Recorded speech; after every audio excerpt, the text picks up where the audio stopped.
I was looking at the barley in front of my house that I have underseeded to grass, like 13 acres, not a lot. But there's a lot of weeds in because I didn't spray it. I'm going to have to do something I haven't done in like 4 years maybe. I like to straight cut everything. But we have to dig out the old International here for that big project. Of course, I parked a bunch of stuff in front of it because it never gets used. Yeah. Yuck. Seems to have really been put away with love and care in mind. Doing good there, though. Yeah, can't see any coolant in the rad, but I'd like to just fire it up, drive it onto the open grass, and shut it off. Sure, it's going to need a battery and some fluids. On the good side, the battery was unhooked. Like, I'm sure it's no good, but it might have a little life to it.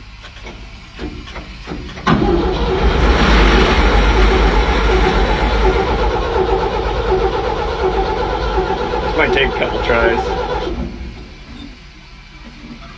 Really, what I'm worried about is the thing just spinning when it fires up and hitting the truck. Because they do that. Oh! Well, that's not bad for 4 years.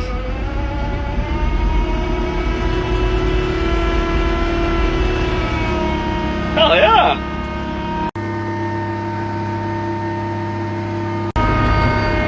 Even sneaking out of here good.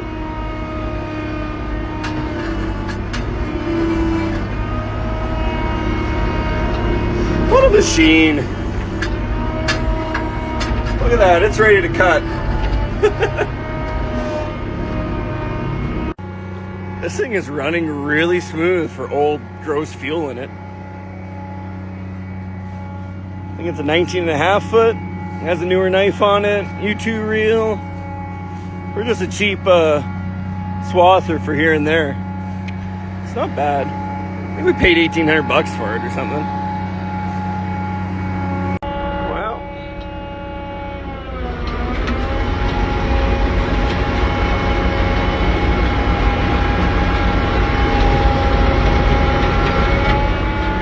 Good enough for me.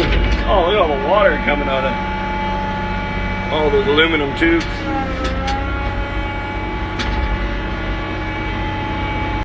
Well, before she overheats, we'll call that a win. Actually, I wonder if that battery held any charge. Holy hell. How did that battery survive 4 years in here? Yeah, I think good go over with a grease gun and some antifreeze, probably some hydraulic oil, but for 13 acres, I'm not going to get too carried away. Now, I know Matt James has devoted his life to having combines ready for harvest. We're a little bit of a different maintenance program over here, but it is time we pull them out and start doing something. But I'm just going to pull batteries because I know a bunch went bad, but they're on warranty. So I'm going to go get some new batteries today, and we'll go from there. Well, these three should be warranty. I have to buy one. And then those have been floating around the box forever. And this place will actually just give you money back for cores. So hopefully I can come out of there with 4 new batteries for 80, I don't know, $60 hopefully. $50. That'd be sweet, wouldn't it? And on my adventures through town, I'm going to see if anyone has any oil on sale. Because they're both due for oil changes. We don't put enough hours on with the 2 machines to do them every year. It's usually like every second year thing. Yeah, I know someone's going to say, oil's your cheapest maintenance. Well, start doing your oil changes at 50 hours then. Put your money where your mouth is. It'll start adding up on you. Back from the city, my battery thing didn't really work out. They are probably going to warranty them, but they want to test them a bunch, and they'll call me. And so I had to pay for these batteries, and I'll probably get reimbursed. So the day got a little more expensive with 4 new batteries and 3 pails of oil. I couldn't find a sale on oil anywhere, but Walmart's normal price is what Canadian Tire puts it on sale for, so I guess whatever. If something goes on sale, I'm only going to be out $4 or $5 instead of $25 a pail. But I did go in these combines all in like April or something, and the one had a little bit of mouse in it, and the other one was good.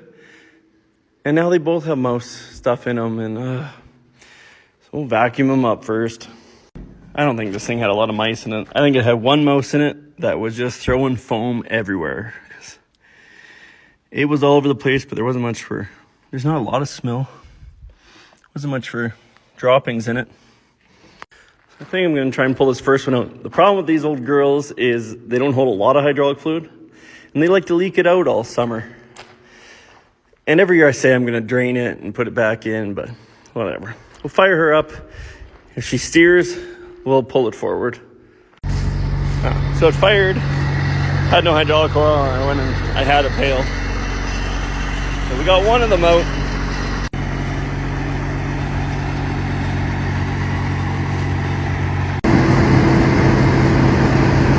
Woo!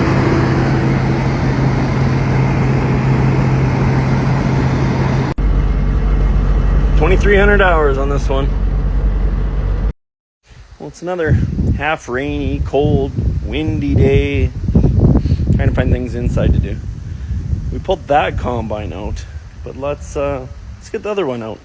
If I get this one going, I'll probably just drive it to my house, park in front of my shop, and do nothing until it's nicer and warmer tomorrow. That's baby steps, you know. Both of them don't need any real work to my knowledge, besides this rim needs some welding. But let's get them out. And with these, there's no guessing. You just know it's going to need hydraulic oil to move. Never mind. Apparently, this one will hold some hydraulic oil over winter. Damn it.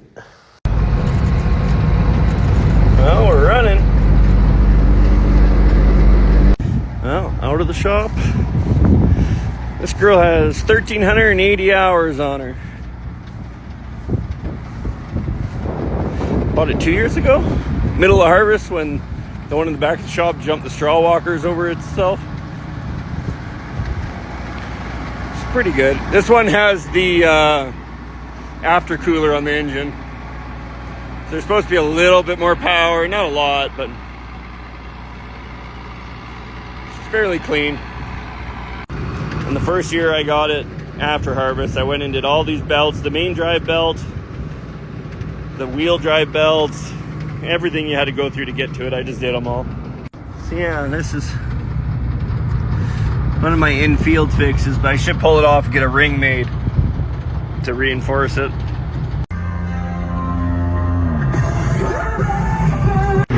Oh, bird.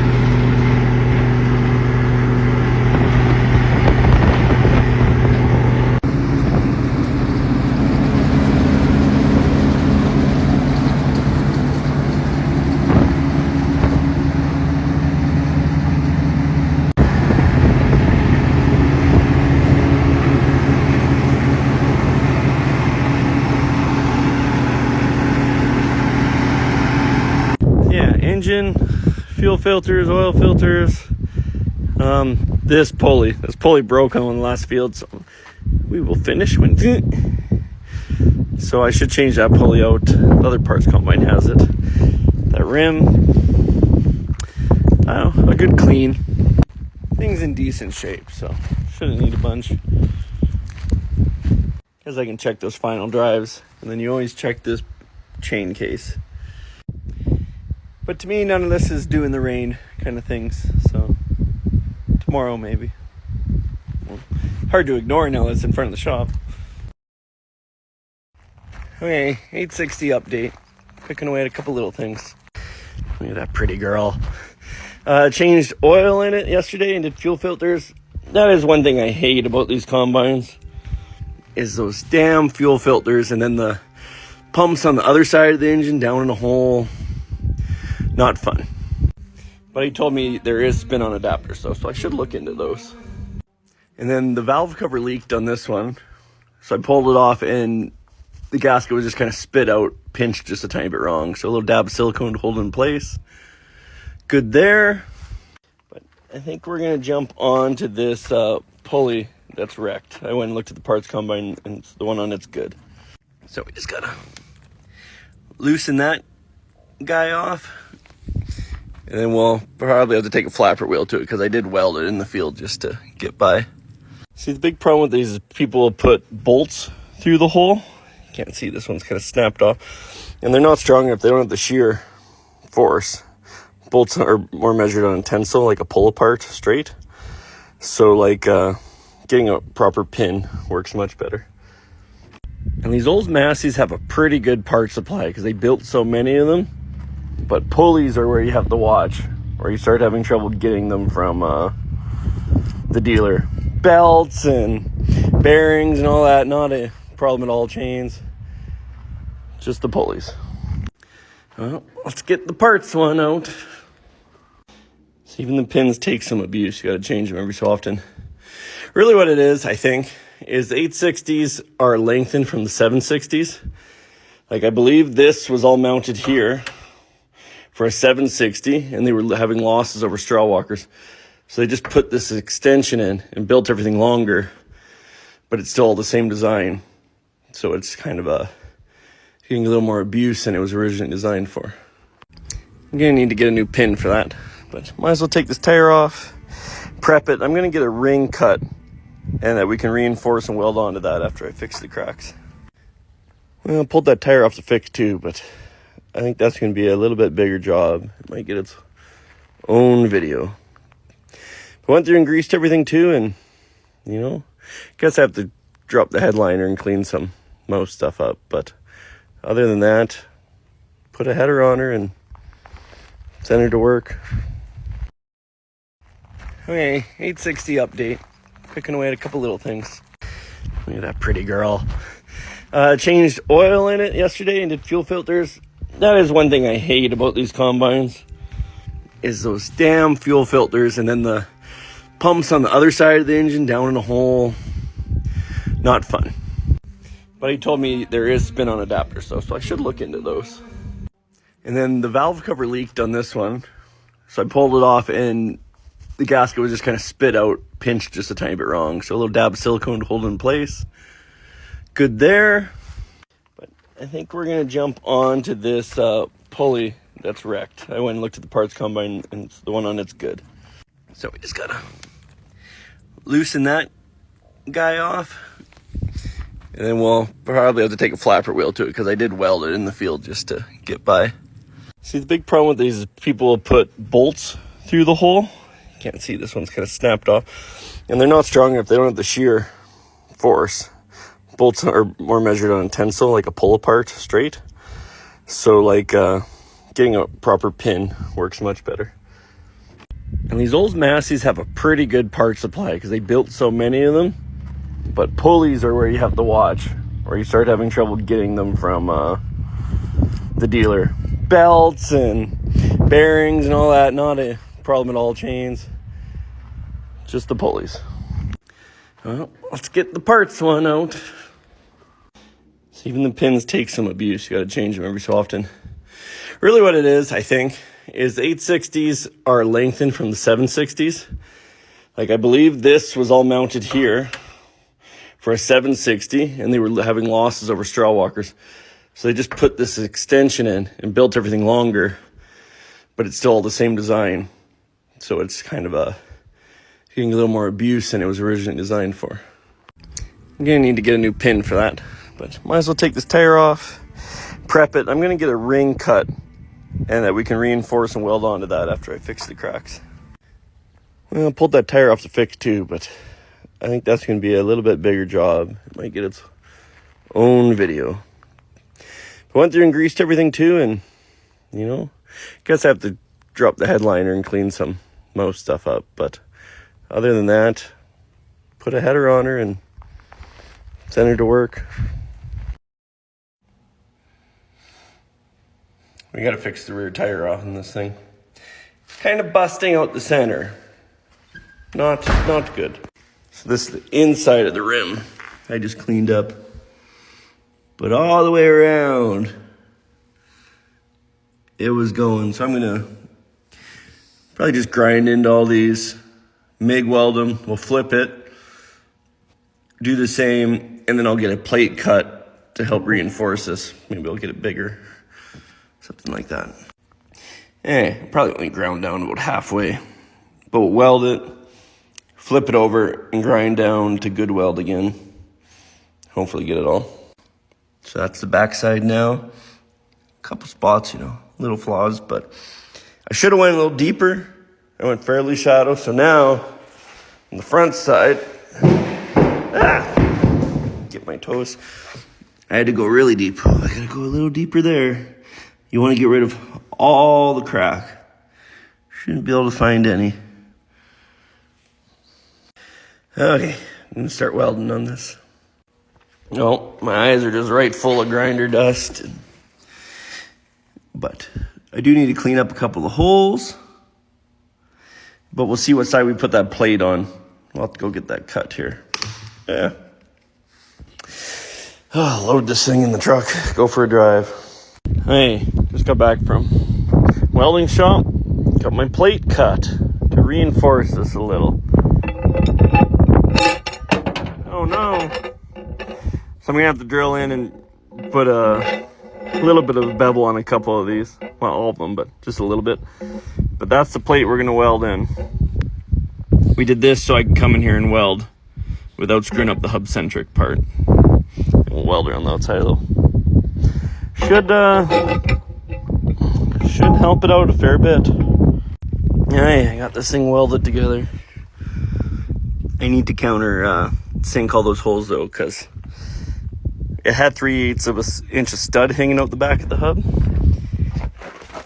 And now it doesn't. We added a 3/8, but they were all countersunk, so we got to take into account that. But we'll let that cool off, right, Ivy? So this is the combine I pulled out first. I had to put a pail of oil in it. I left it for like 4 days and fired it up. And all the oil had ran out of it. So I got mad, fired the other combine out and took it home and worked on it first. But now it's probably been sitting for 10 days or so, and there's only one dead spot of grass, so I think that points out the leak pretty easy. Because this header return hose, which looks terrible and very obvious, just ties into the bottom of the tank, so it can leak every drop out. So we'll deal with that. Get some oil back in it. Because this is the one I plan on, the stuff I swath picking up with. Because I've never used the pickup header on that other one. So I'll just use this one. Makes sense to me. Well, that hose was a hurting unit. I'll switch all the clamps out at the house. I don't have my electric gun with me. But at least the fluid won't leak out. The pickup for the other combine's right there. It has a 388 Melro on the front. Hunk of shit. Terrible pickups. We'll go look at what's inside once I'm done filming this. I don't know if I'll be able to grab this with the combine with this here. Might hook a chain to this and straighten it out some. But I think we're going to use the rake up, because this is the one that normally goes in that combine, so I know the hydraulic lines are plumbed right. It's decent. I put all new teeth on it, so now it's decent. Oh, bugger. Then we got the Super 8, and this is the Cadillac. It has all new front belts. The auger's a little beat up. I keep saying I'm going to put this on the header that came on that other combine that's outside. But it just won't break, and we keep thinking it's going to. Yeah, I got a lot of board there, so I'm going to hook a chain on it, drag it some, and then we should be able to get the combine in here on it.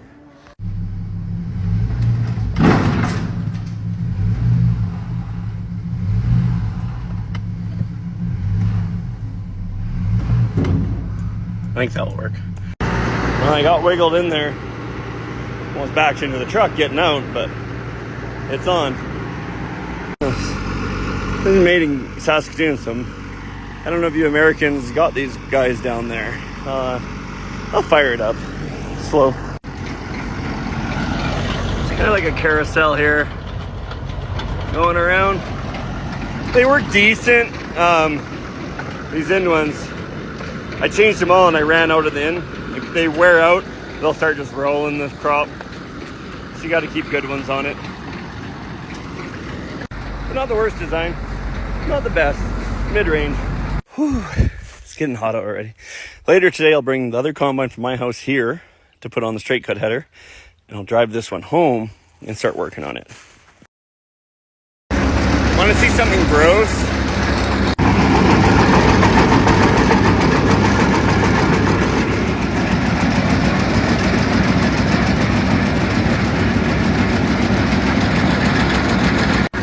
You're all clear about those last three. I might wait till I have pliers. I don't.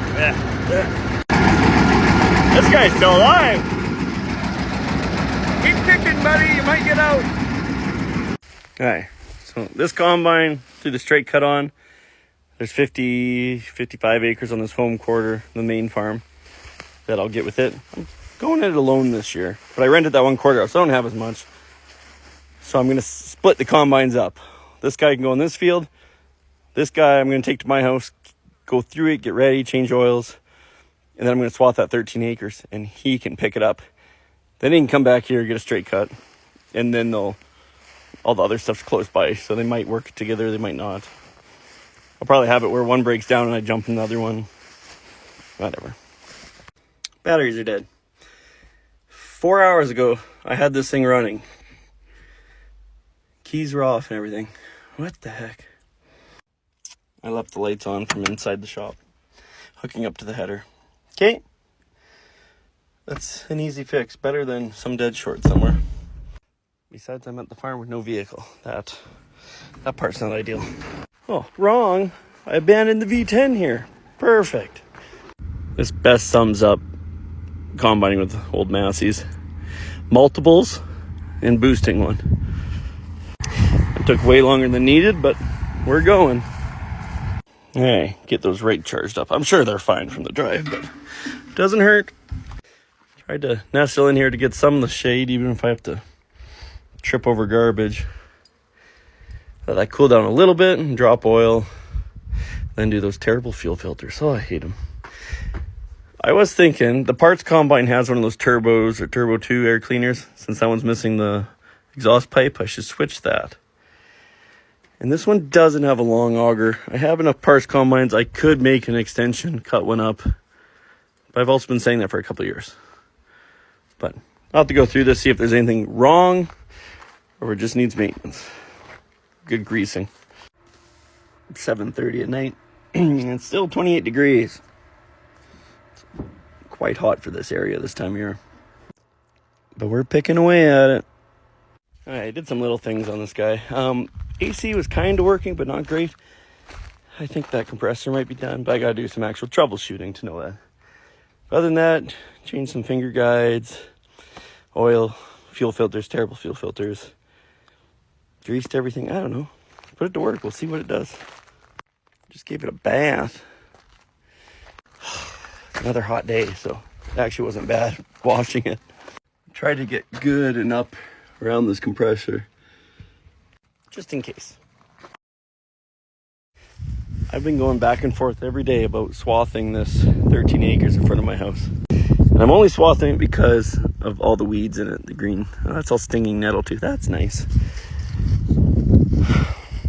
I think I should swath it. It's supposed to be sun plus 30 for like a week. I don't have a combine ready, but I don't think that one's far off. I haven't really had a chance to go through it yet, but if I just swath it down, I guess I got a week to get it going. It's only 13 acres. Combine can probably do it as is. Okay, enough back and forth. 13 acres, who gives a shit? Just do it. I'm gonna split my bag off. Ugh. I better tie this door open. Can't remember if I tightened the canvases up though. One was loose. I don't know why. Dying already. There is grass under there though, so that's good to see it become hot.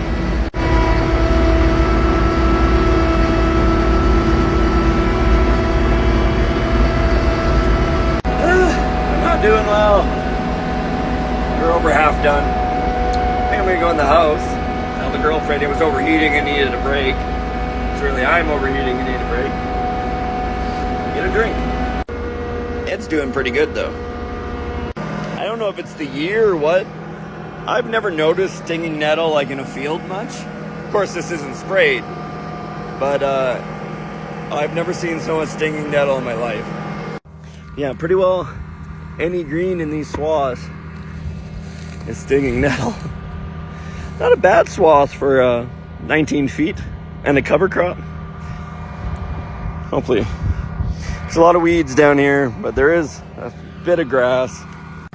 Definitely the right move to swath it. Could you imagine trying to unplug the straw walkers on an 860 full of stinging nettle? Ugh. Am I glistening? I feel like I'm glistening. We're done. I never ran out of fuel. I didn't even put any fuel in this thing this year. I was hoping to run out of fuel, because that has to be like 3-4-year-old fuel in there, so that I could put a new can of premium in it, so it could go with some fuel that'll handle winter a little better. But maybe I'll run out of fuel on the way home to the farm. So I don't know how this is going to yield. The barley in it do look quite small. It's probably the worst looking barley I got, but it's cover crop, so it doesn't really matter. Yeah, like little guys, not great. But the important thing on this is the cover crop, the grass underneath. It's right where I'm standing, looks to be all weeds. Like, there is grass, but there's a lot of weeds too. But that's enough sweating for today. I'm done. When I shut it off, it dieseled for a while. So that fuel can't be that good.